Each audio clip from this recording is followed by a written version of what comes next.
Friends! The animal agent team needs you!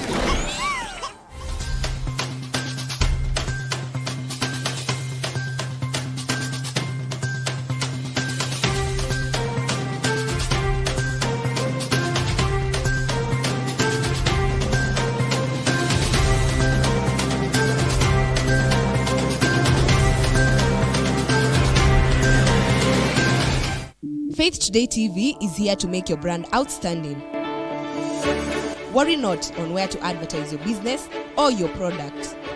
Call us on 0114 777 000 or email us on info@faithtodaytv.co.ke. Mountain Moving Faith. This is my latest book.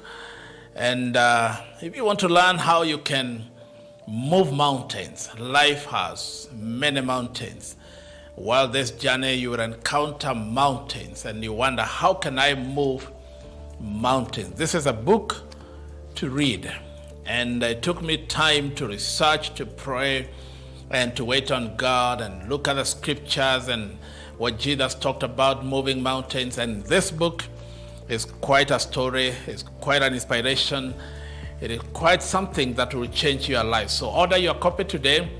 We can send it to you wherever you are in this country. We will be able to send this book to you on Mountain Moving Faith. Call that number or send a message and our team will be able to ship it to you wherever you are. There's a book to read. You can also buy for your friend, for a family as a gift. And I have no doubt they will thank you and that they will be always thankful for what you have done for them. So God bless you as you read this book, Mountain Moving Faith.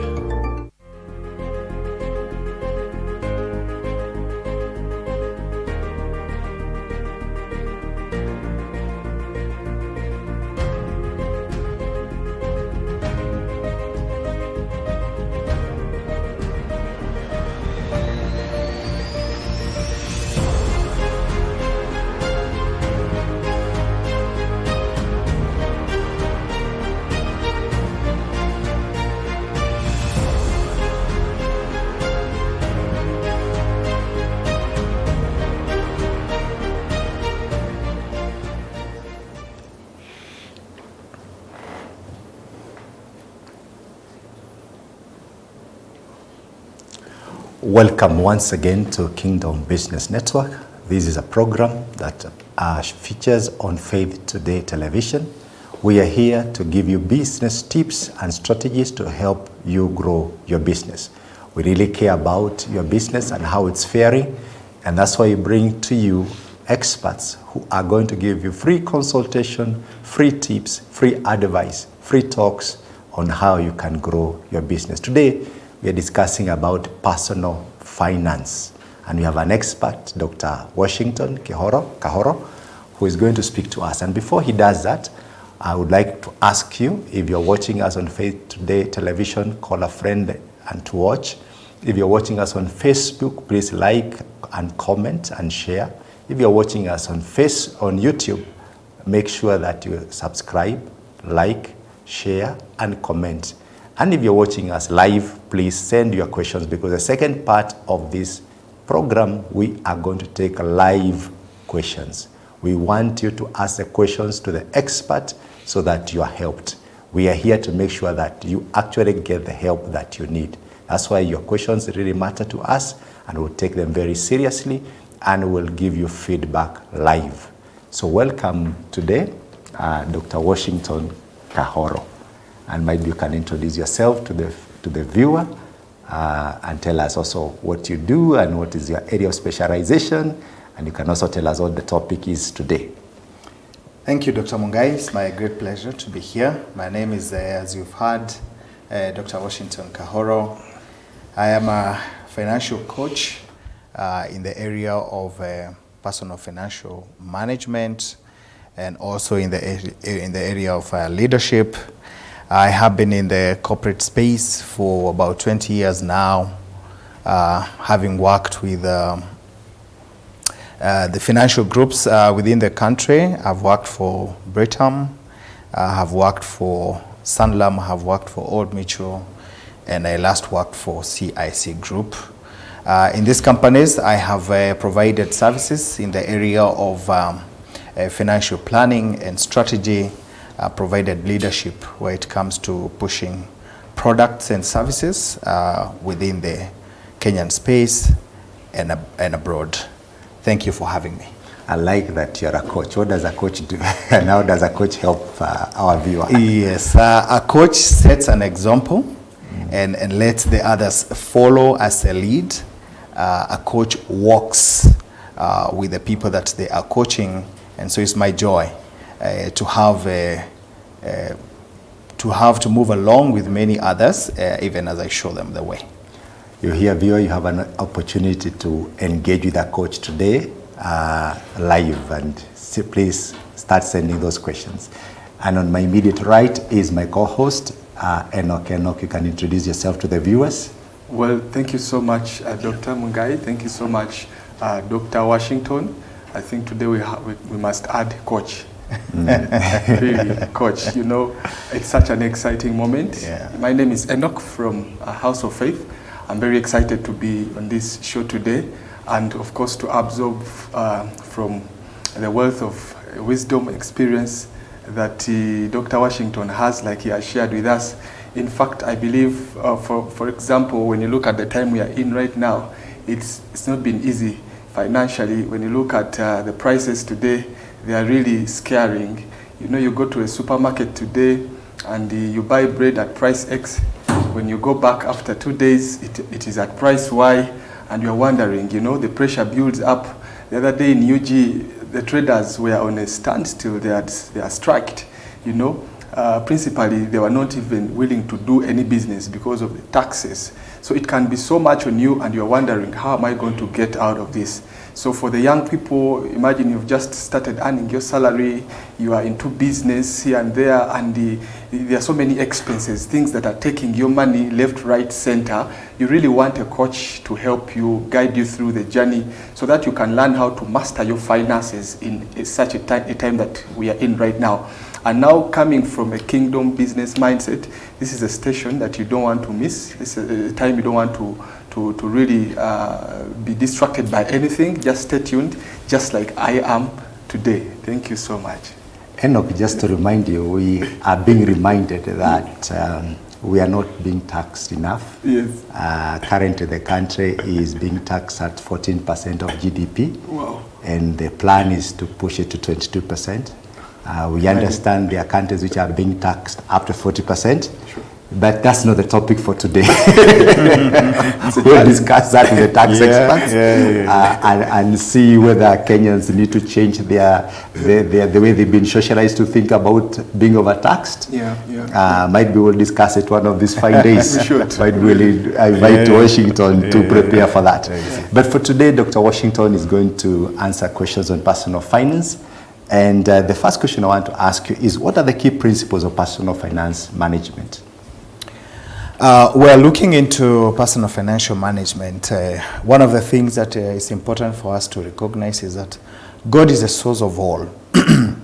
That would mean to us that whatever we have as finances to manage today, that nothing is of our own. We need to appreciate the fact that God is the source of all. He provides to us everything that we need. He gives us the talents that help us to make monies. He provides for us opportunities, and even better still, provides to us a life. So number one is to note that God is the source of all. When you appreciate that, then you take a different perspective, knowing that as opposed to being a master of all that you have, you're a servant. Secondly, I'll be looking at about 6 principles. Secondly, I want us to remember that when we get money, necessarily money is not meant for spending. You see, a lot of people will today have spent their money even before the end of the month. What does that mean? You know, you're expecting 100,000 shillings, and you already have debts. You already have places that you planned not so positively to spend your money. And so by the time the money is coming, then you don't have any money to keep for yourself. And later on in the program, we shall be speaking about spending money on yourself. So money is not necessarily just for spending. There are people who, when they have money, it itches them. It itches their pockets.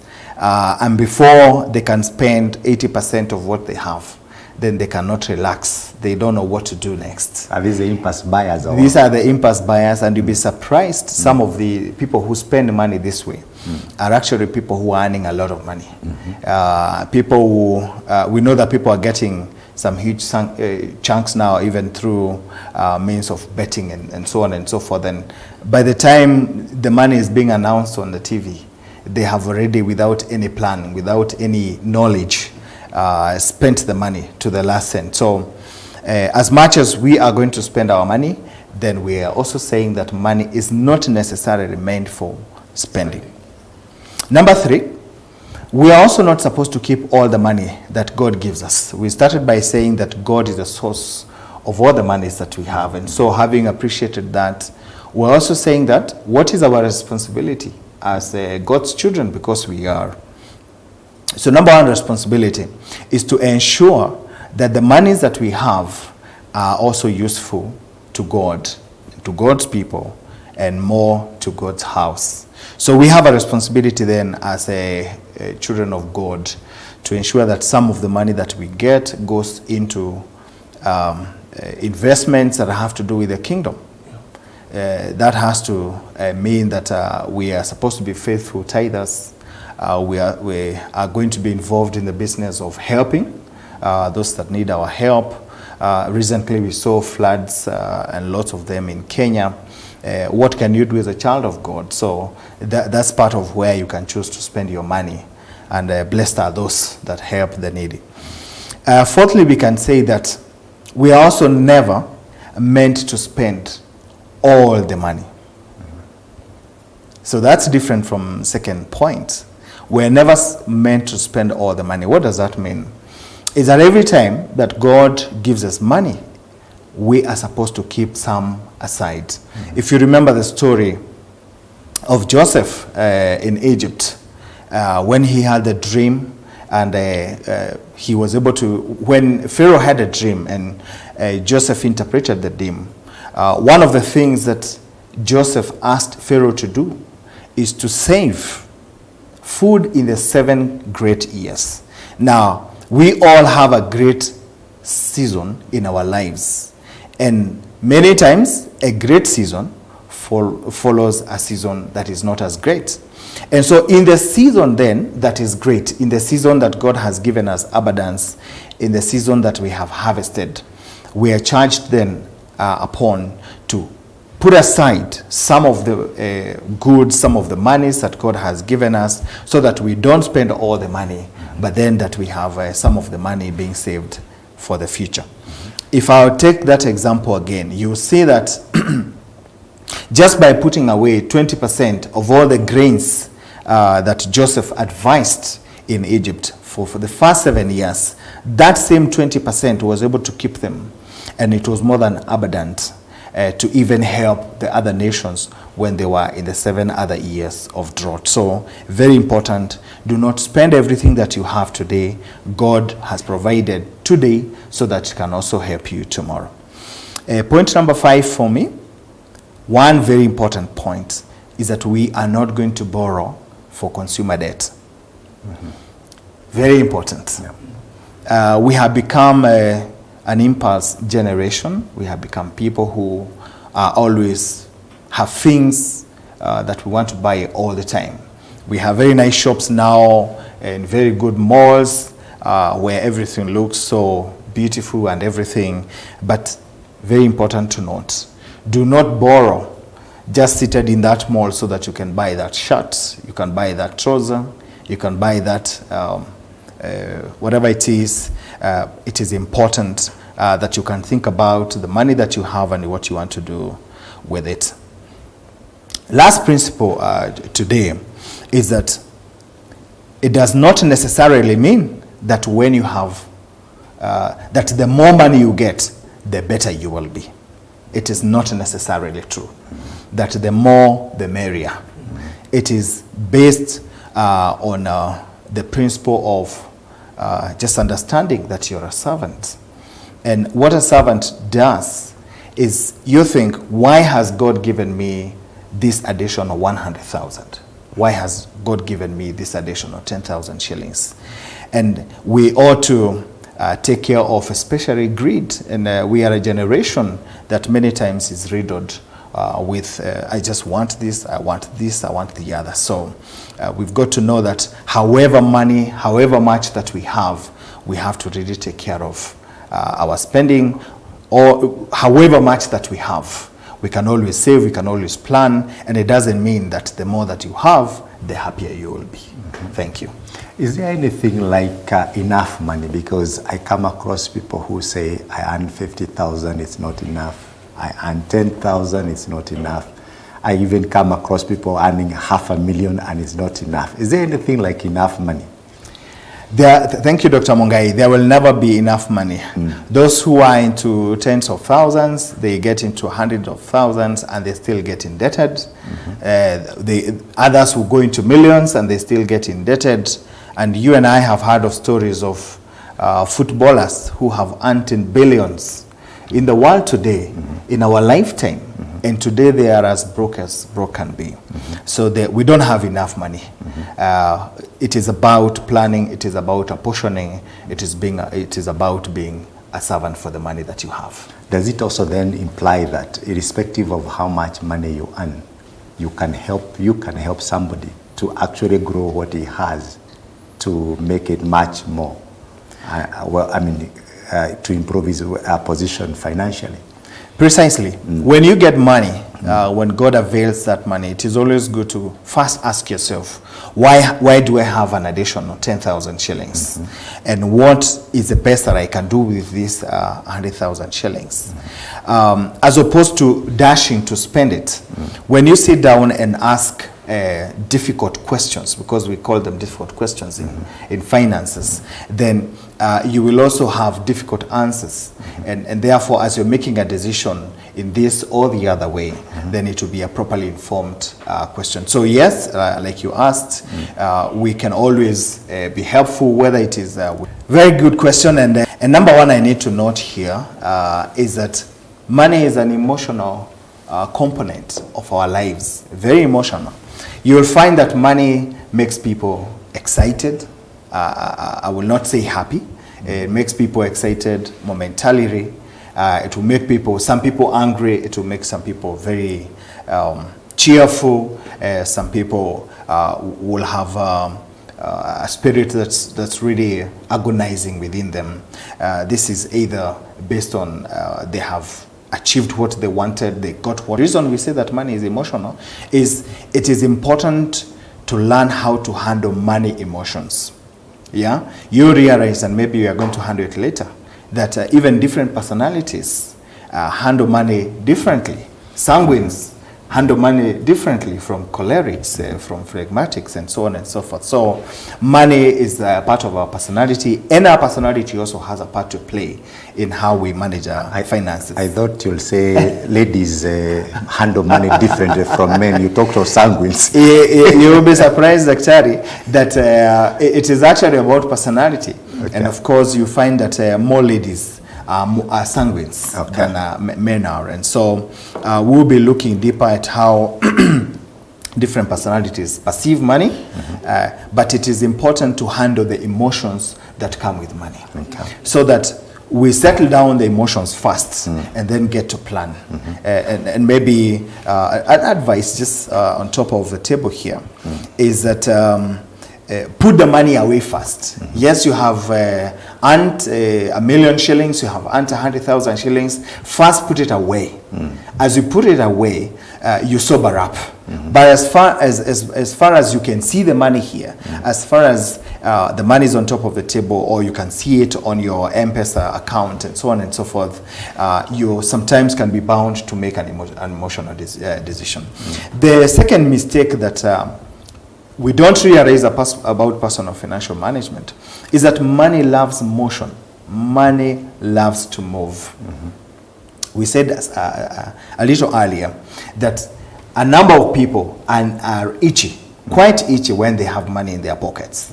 And we have numerous examples of a lot of people who will tell us that they had 10,000 shillings when they left in the morning. And when they come back in the evening, they have none of that. What that means is money loves to move. And when you have money in the pocket, you have money unplanned for, you will only you can, at a click of a button, you can have so many ways of spending that money. So instead of allowing the money to move in the right way, then we say that, like I said in the earlier point, put the money aside first, and before you start moving it, before you start saying, I'm going to appropriate this in this and that way, then it is from a point of information. Thirdly, I'd say that a lot of people assume they know what they need to do with money. That is not so true. Just like a child will learn how to walk, just like we go to school for many years to learn mathematics and all these other things that we learn, you cannot become a finance person by sheer assumption that you have money. You cannot become an accomplished politician just by wishing. So we need to know that money will require knowledge. And that is what I have taken upon myself to educate people on what money is, what it can do, what it can't do, how to plan money, and so on and so forth. So assuming that you know what to do with your finances can be a big mistake. Number 4, there's also a notion that people have taken, which is a very wrong notion. They say, fake it until you make it. Okay. So very common. Yes, very, very common, and you will find out that you will find people out there wanting to drive a vehicle that they know for sure does not fit their class, or it is not even time yet to buy a vehicle. It is not time yet to stay in a house where your rent is taking up to 50% of your income. It is not yet time to buy a shoe worth 10,000 shillings or to buy 5 pairs of shoes at a time. So very important that we are going to a real life. So money is real. And so we also need to be real when we are going to be spending that money. And lastly, in terms of common mistakes, we said that money can also be a negative motivator. There are people who, the moment they have money, they are not themselves. So they are, and therefore it is important that these kind of people then are educated, and you will be surprised that a lot of the people fall into that bracket, where the moment they have money, then they're thinking, I can get a second wife, so it is a negative motivator. They are thinking, then I can maybe start off a business that I'm not even aware about how to do it, and so on and so forth. So money, one of the mistakes that people get into is that they engage the negative feelings about money. And how do we unlearn this is by learning the proper things that we're supposed to do with money, and how to handle money, and how that money is meant to be a solution and not a problem by itself. Thank you. Enoch, what do you think about money mistakes? Well, I thank you so much, Bishop. I think as the young generation, we have made quite a number of mistakes. I cannot deny that. With the notions we hear, the other day one politician said, if that money is not solving your problems, eat that money. So for us, we are built in a way that we spend the money, young people, and principally, like you've stated earlier, that money is not meant to be spent. So as a young person, I really want to learn from an expert like you, how should I really spend this money? Because I've just gotten a salary, I've made my few checks here and there, so I don't have so many demands. I don't have a family, maybe I don't have a wife. I have this money. So by all means, it should be itching me. I am always itching, So I am meant to really spend this money. So I really want to learn from you. How then should I spend this money? Because this money is meant to be spent. Yes. Good. Thank you so much, Enoch. That's really a great question. How do I spend my money? Number one, never spend your money without budgeting. And when we talk about budgeting, I know it's an easy topic to some people. It is a very hard topic to some people because some people don't believe that the money that they have can end or it will be depleted. So very important that as we spend our money, then we are asking ourselves, what are our priorities? What are the things that we cannot do without? When you earn your money, you ought to ask yourself, are you in rent arrears, for example? How did you get into rent arrears? Did you end up spending more during the holiday? And so then we need to prioritize by budgeting how we are going to spend our money. And of course, if I could cite just a few, we want to look at number one, appreciating God for the money that he has given us as the source of all. So tithe, give in church, be faithful. Secondly, pay for your housing. Do not wait until next month, because when you accumulate your housing fund, then you know that you're getting into trouble. Thirdly, for me, is save. Very important. We shall be looking at that component in a few minutes. That you must save the money that you get. Doesn't matter how much. And if you just reminisce a little, you realize that people who don't earn a lot of money, if you look at upcountry, you realize that people you know who have done pretty well, they have taken their children to good schools, they have built livable houses, did not necessarily earn the millions that we see here in Nairobi. And yet they have ended up with good households, they have taken their children to good schools and so on and so forth. So save. Thirdly for me, save for the future. So we have said you could save for the things that you want to do now, but then the future is here. And those of us who started working a bit of some time ago, you realize, even as we advise younger people, like you said, Enoch, is that time flies. Sure. You never realize that it is 10 years into working, it is 20 years into working, and you're getting that letter from your employer, and they're saying, we have to, they're giving you a notice for your retirement. 60 years is just here, 55 years is just here. So very important that we can save for our future. Whether you are selling boga by the roadside or you are a company executive, we all will make money in one way or another. That money that you make and spend, doesn't matter how much it is just as good as spent money. So why save and invest? Number one is that we can have emergencies that will arise, and emergencies never prepare us. We have seen situations like we just had very recently in Kenya with flooding, with COVID, and we had seasons that we could never have thought about. People all of a sudden finding themselves without homes, their cattle, their herds of cattle carried into floods and all that. And so then the culture of saving and investing is to help us in those times when we find ourselves in such very confusing states that happen within a very short time. Secondly, why do we save and invest? Is because we want to increase. You never increase with your increased income. In fact, many times what happens is that when your income increases, you increase expenditure. That's when you get, let's say, salary rise and all that. Yeah? Yes. The expenditure also goes up. Many times when you get salary increment, when you get a bonus, it doesn't necessarily mean that you become better.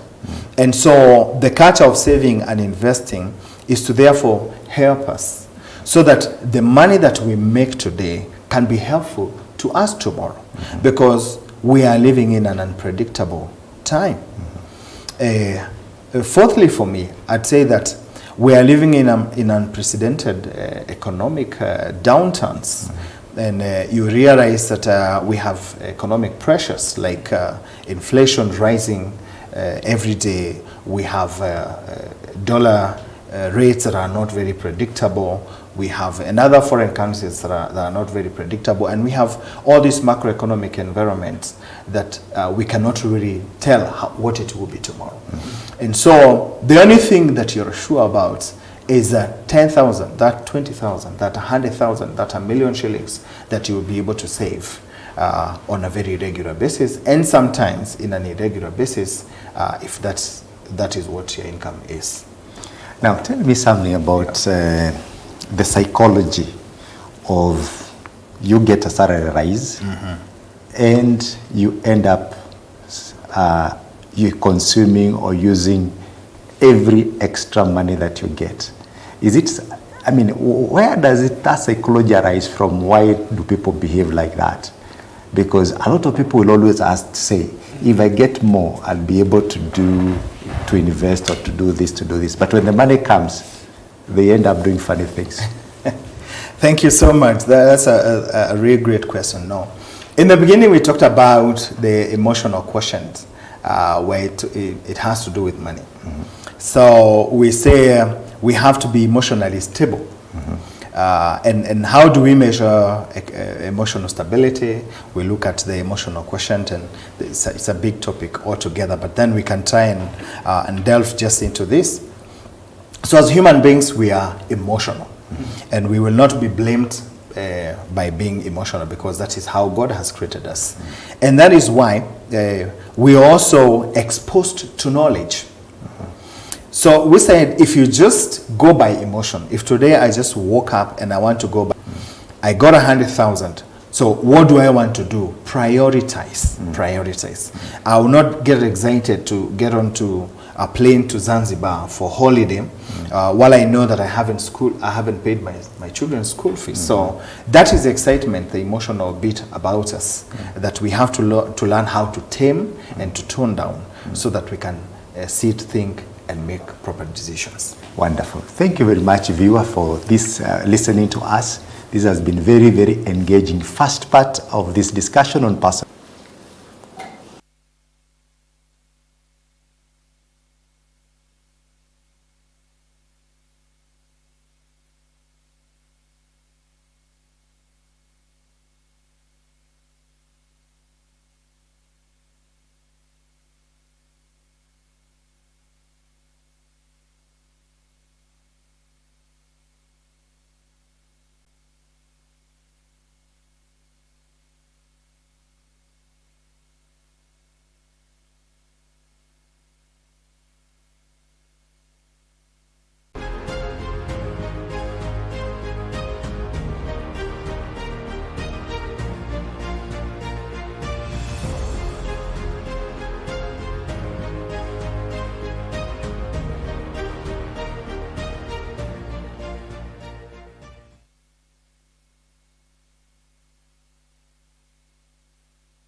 I hear people say you don't need education, you don't need...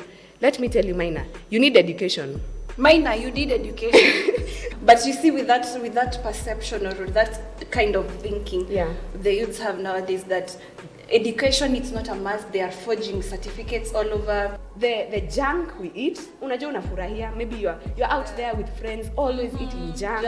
Until it becomes fast food. The body is inaitisha. Yeah. I want pizza, I want... Every other time, ukipata kidogo, ukipata 2,000 shillings KFC. Kwanza KFC has become affordable. Ukiwa na 300 shillings, joy, you have 2 pieces and liver transplant and all these things. Once you kill it, it's gone. And now the youth, I don't know, it's the education they're not getting. You're reminding me of the Kanini TikTok. Every money I get, every little money I get. Now enjoyment. I am not a social person, so I would rather stay indoors. And I'm not indoors just at, hey, I'm there reading. No. Joy online. Online.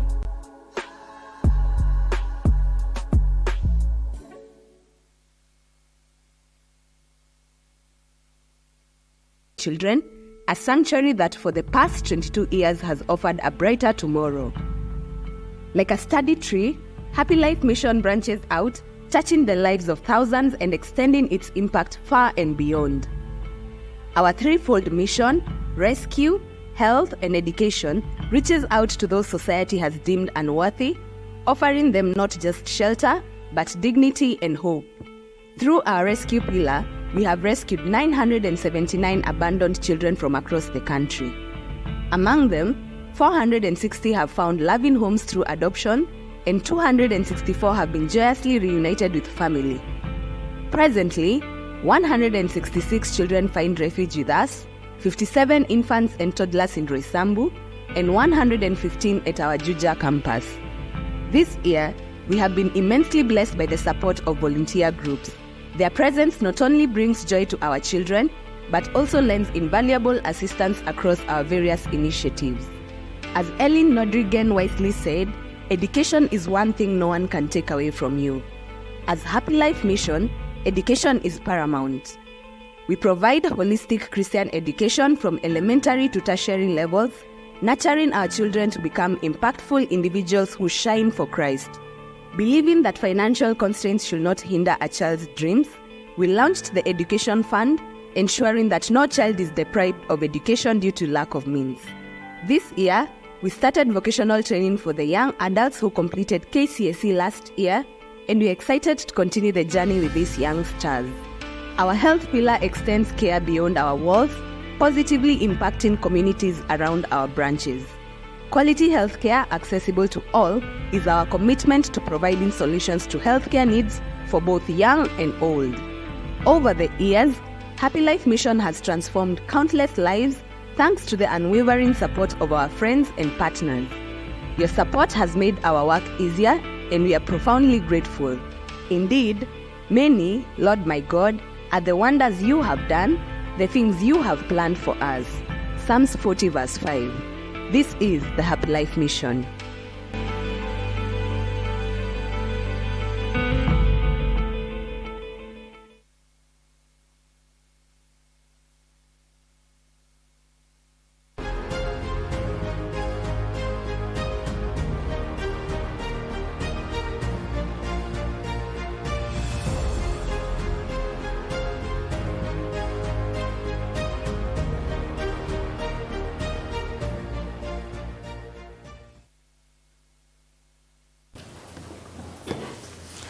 Welcome once again to this discussion on personal finance. We had a very engaging first session, and I believe that many of you are being helped by this discussion so far. We've been discussing with Enoch and Dr. Washington Kahoro on personal finance, and before we left, we were discussing about saving and investing and the importance of saving and investing. Maybe you can recap that, then we pick it up from there. All right. A very important topic on why it is important to save and invest. And again, like we said, in our today's impulse world, just creating a culture change is a very difficult thing to do, but then we have to do it because that is the only way that we're going to be helped. So why then go into savings and investment? So number two, I'd say that through savings and investments, then we're also able to pay off our debts faster.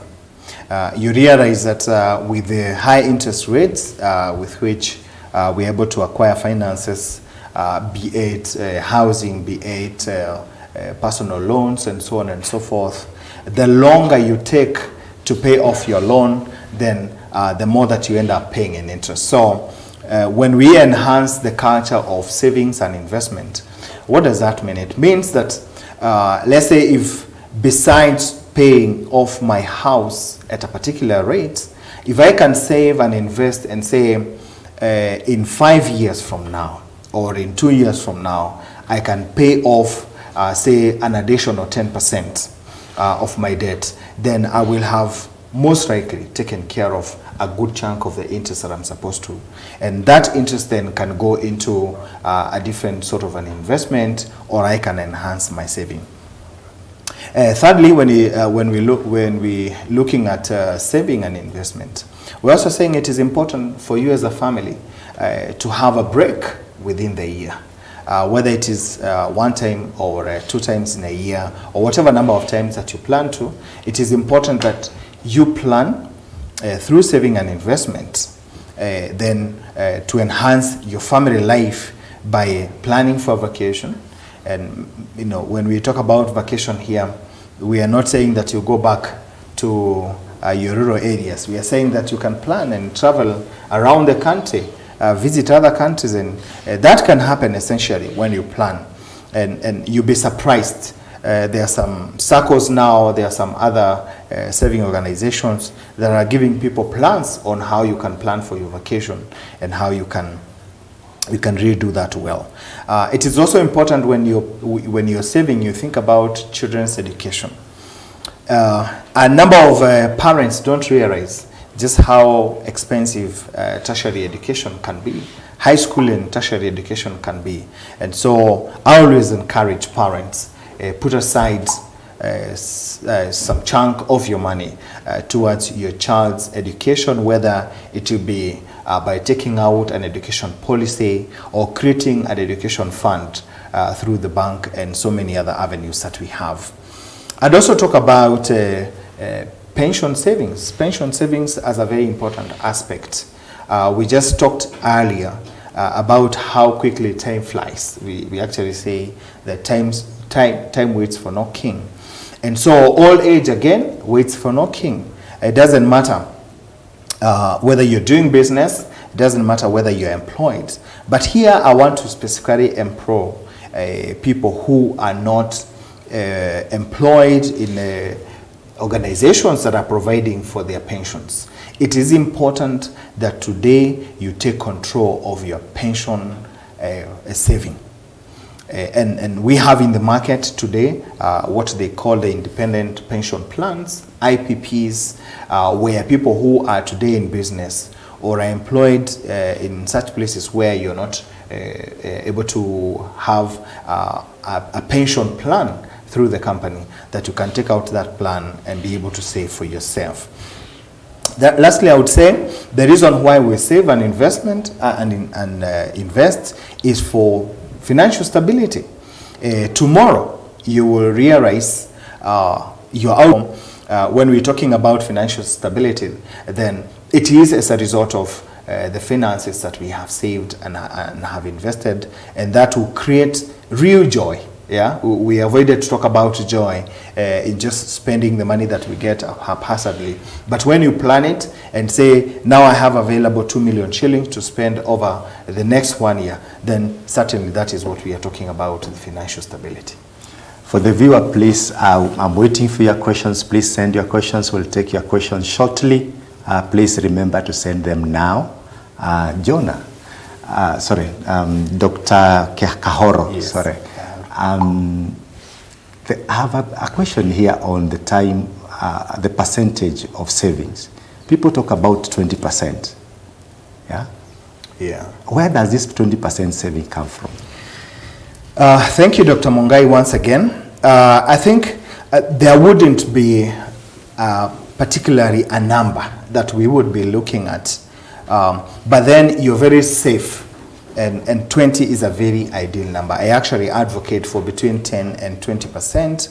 And a lot of people save much less than that, or not even save at all. So I'd say for a start, you can get to 10%. Just like we say, we give 10% for tithe, then it would also be important that you save for yourself, invest somewhere 10%. But then if you can get to 20%, it is very ideal. Now, mathematically, it's been proven that if you're able to save 20% of your income, if you're able to save 20% of your income during your working life, then you will comfortably be able to survive during your retirement. So comfortably.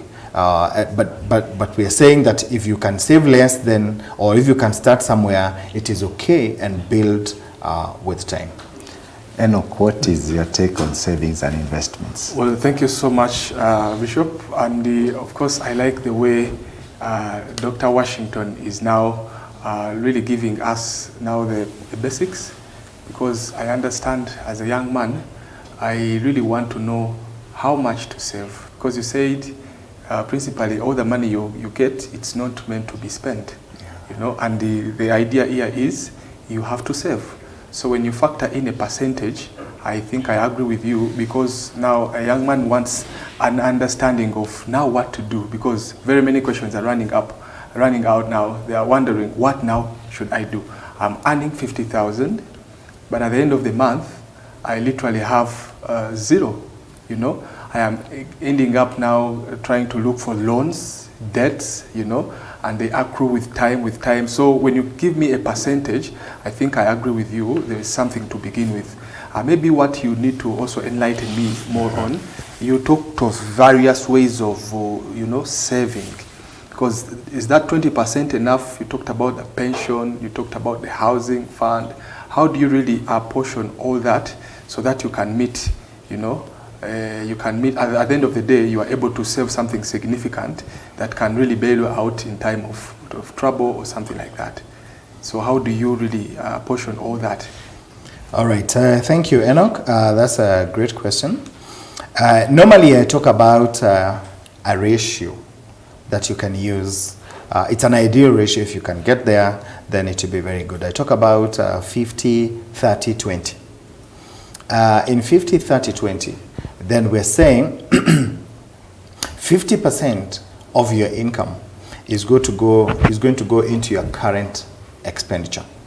Your current expenditure then encompasses your housing, it encompasses your loan repayments, it encompasses spending for your the day-to-day spending on yourself and on of your children, and so on and so forth. So 50%.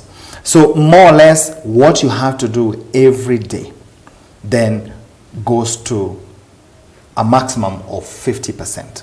You're earning 100,000 shillings, most likely you're going to have 50% cover your housing, it will cover your travel expenses, it will cover your dinner, your lunch, and so on and so forth, things that you have to do, and you don't have a choice. You're talking about the inevitables. The inevitables, the things. 50%. Yes. The budget plan method apply in this tough economy? Good. Thank you. Like I mentioned about the 50, 30, 20 proportion, it's really ideal. Now, it doesn't matter what economy it is. What matters is actually what is coming to you.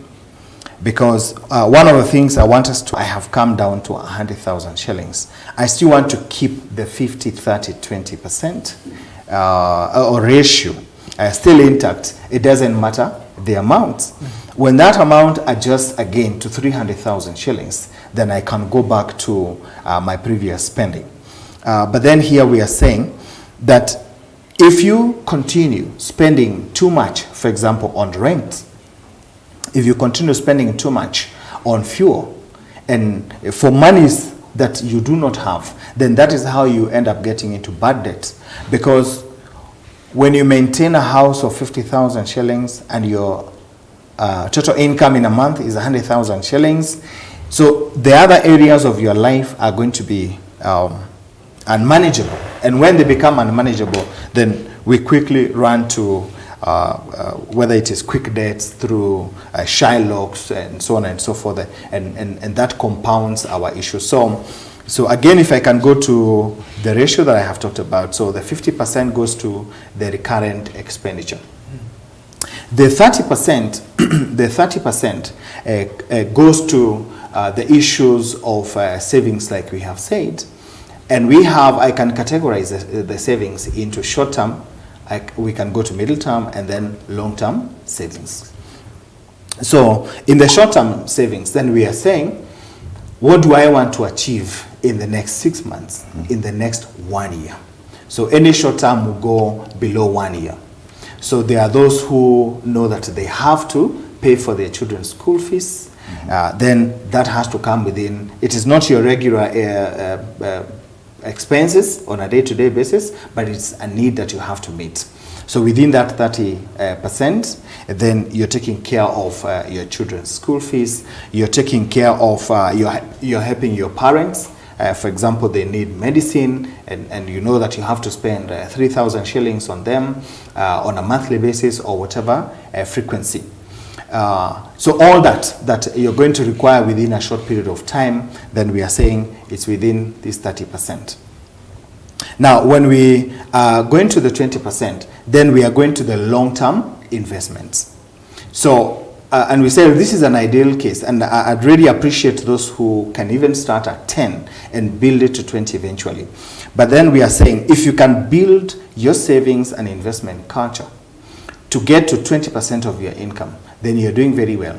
This 20%, we're saying you're saving up for future construction. You're saving up for your future retirement. You're saving up for things that you know that for sure they will catch up with you, even if it is with time. And we know a lot of things that catch up with us. And definitely, many of us will agree with me that we live longer after work. You know, if you're going to retire at 60, and with the good health interventions that we have now, people are living to 80, people are living to 90. So you're going to live another 25, 30 years, 40 years if God graces you. And these are years that you're not as strong as you are. So you're going to require this 20%.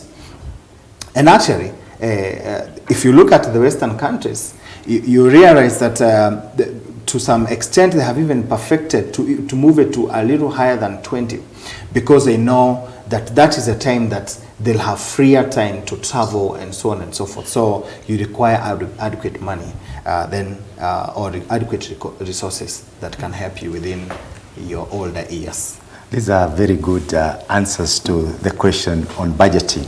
But I would like to encourage the viewer that I want to engage Dr. Washington Kahoro next week, same time.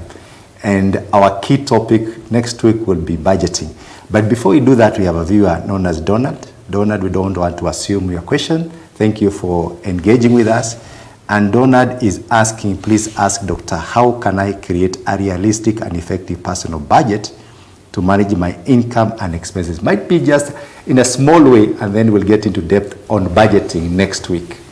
Thank you, Donald, for your question. I'll give you just a snippet of the budget.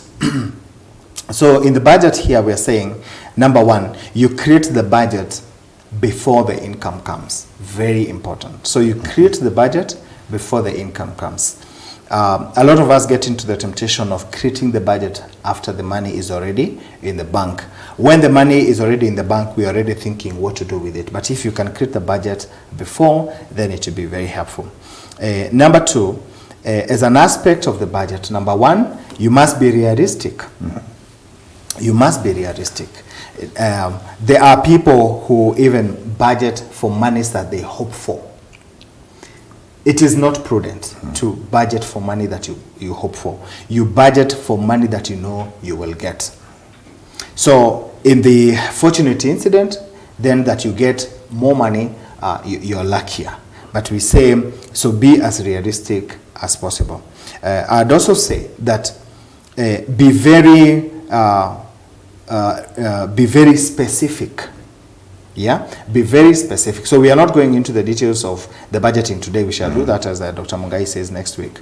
But then today we are saying be very realistic. So for example, if you know that your income is 100,000 shillings or even 20,000 shillings, do not budget as one who has 100,000, or do not budget as your brother who is earning 25,000 shillings. Be realistic.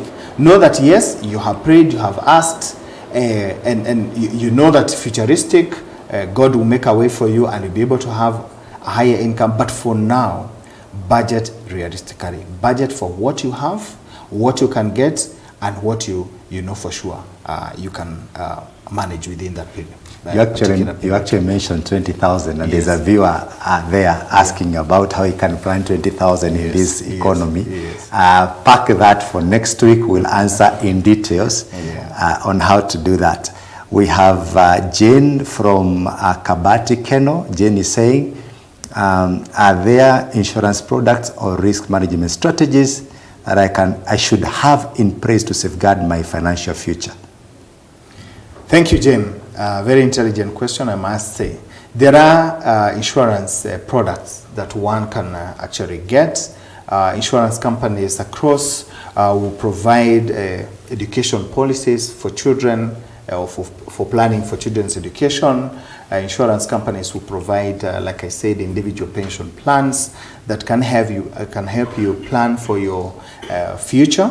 Education policies will also have what we call endowment policies. Endowment policies is basically where you say, I have a plan to invest, I have a plan to put aside 1 million shillings in 10 years. So how do you do this? So you go to an insurance company and they will calculate, based on mortality rates and all that. They will tell you then you need to put aside 10,000 shillings or 5,000 shillings or whatever amount it is based on how much you're earning. So yes, there are products within the insurance space that you can actually use to save and invest your money. Wonderful. A viewer is saying this is a very interesting program to watch. Thank you, Faith Today TV. And viewer, thank you too for watching. My last question for you today from the viewer, before we come to one or two other last questions, is how can I ensure I'm on track to achieve my desired retirement lifestyle? And what steps should I be taking now? This is from Nicholas in Kangemi. Thank you for watching us all the way from Kangemi. All right, thank you, Nicholas. A very intelligent question once again. So number one, we will learn probably in the next program, but I'll just touch it a little, that as you save and invest, you need to have seasons of taking stock. So I'm employed, I'm earning 100,000 shillings. My income the last 1 year has increased to 120,000 shillings. I should get to the end of the year and have a small tete-a-tete with myself, ask myself. So I began by planning in the beginning of the year that I'll be saving 10,000 shillings. How do I know that I'm on track to save the amount of money that I apportioned or I dedicated I will save? So then we're saying that you must evaluate. So you must get to a point where you are asking yourself hard questions. Have I lived up to what I said I will live? Have I kept the promises that I said I will keep to myself first? And I'm sure, Dr. we are getting to, helping yourself first, saving for yourself. Yeah. So, so you're asking yourself those difficult questions, Companies, and just like individuals, at the end of particular seasons, whether it is quarterly, semi-annually or annually, they will have the board seat, the top management seat, and ask. But then we have had emergencies with the emergence of COVID, with drought that followed. For those that may have forgotten, we had a very severe drought. And we have said in the last few decades, we have not had such an elongated period of drought, and that resulted to famine and shortage and so on and so forth. So what role then are we looking at when we are looking at emergency funds? Sorry, let me cut you short. Yes. Before you go to the role, yes, you've talked about drought and famine and all that. Yes. Is sickness an emergency, or what are the emergencies? All right, I'd say yes and no at the same time. The sickness of a family member, of a nuclear family member, to me is not supposed to be an emergency. Okay. Because I should have taken out, through this kind of advisory that we have, a medical cover that is provided by insurance companies, or create a sickness fund. Now, that does not mean that you do not have faith, because sicknesses catch up with whoever it is. Okay. So sickness can be an emergency, yes. And how can it be an emergency? Sometimes we will have situations like we had for COVID, where companies were not very sure in the beginning whether they are going to cover COVID ailment and so on and so forth. and in that case, one had to fall back to their own personal savings. Number two, where can it also be an emergency, is where the sickness is of a loved one who is not necessarily covered by a medical cover. Okay. Your parent is a significant other. Your brothers and sisters, people that you take care of that may not necessarily form your nuclear family, can cause you to have an emergency where sickness is concerned. Okay. Yes. So as we delve now into the role of the emergency funds, now we said number one, there can be, and sometimes there is, disastrous moments. Yeah. Yeah. So disaster strikes, nobody prays for it. But then we have seen floods, like I just mentioned earlier. We have seen COVID. We have seen family members struck with a sickness that is threatening to deplete everything within the family. We have seen sometimes, just unfortunate incidences. And we have seen, like in this year, last year, and I would say the last 5 years, companies have had to lay off quite a number of people. And in such moments, then you need to ask, where is my fallback?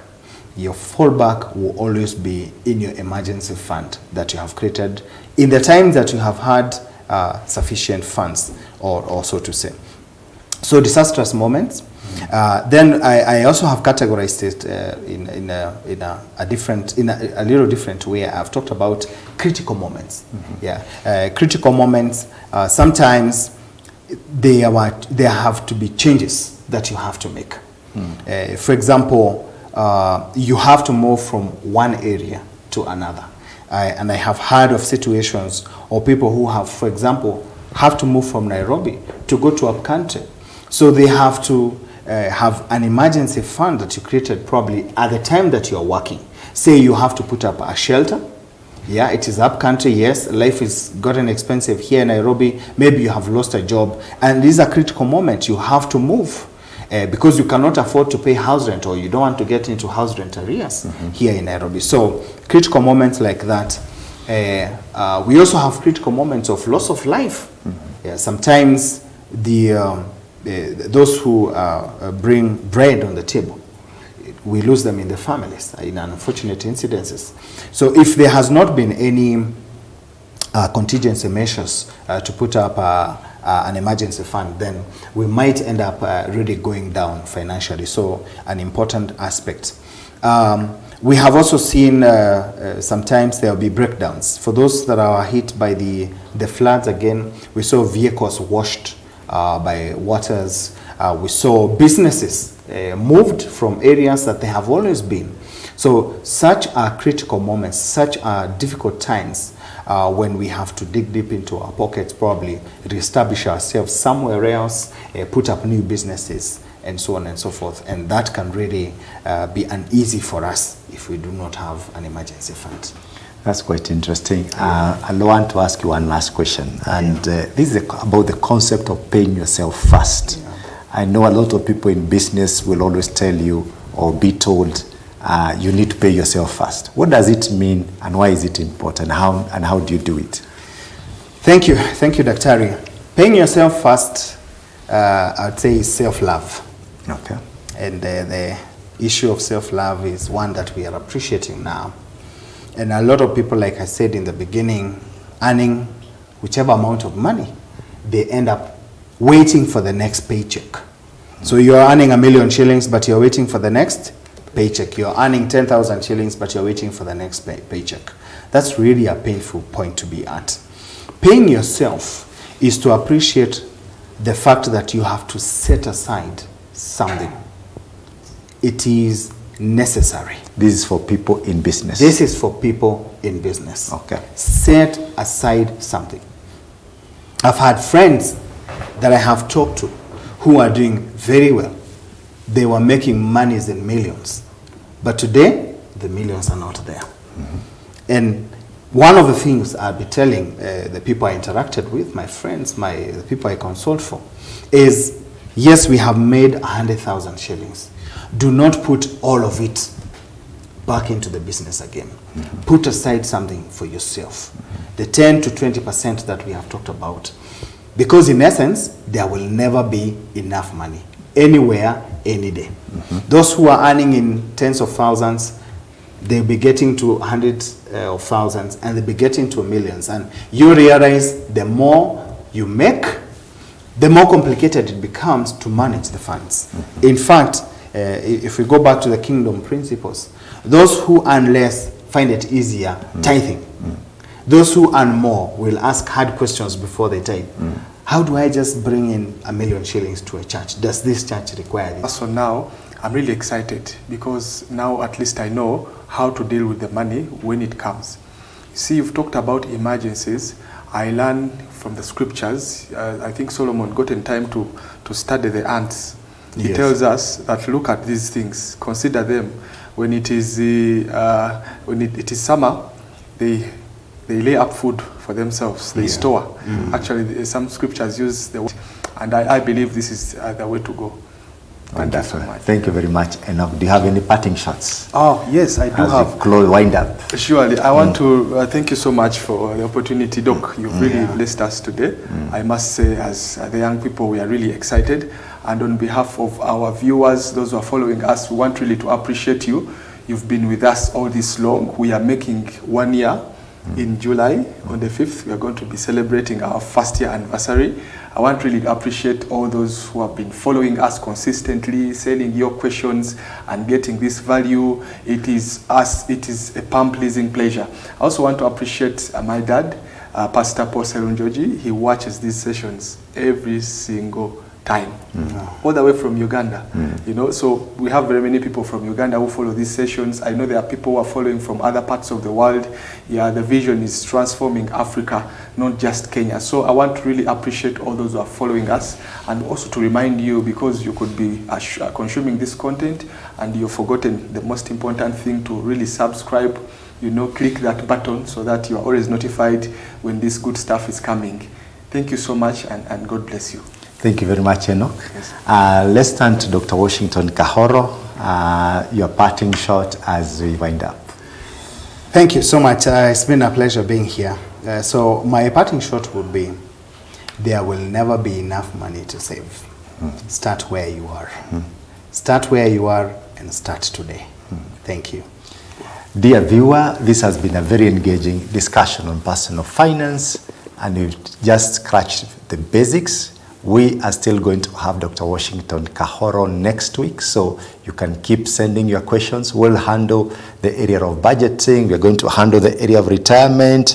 We're going to talk about other financial matters, expenses and overspending and all that, issues of debts coming week. So please engage us. You can even send your questions in advance. We really value engaging with you. The fact that you're tuned in whatever media that you have used, we are very, very grateful. And from my end, I just want to say God bless you very much, and thank you for staying tuned.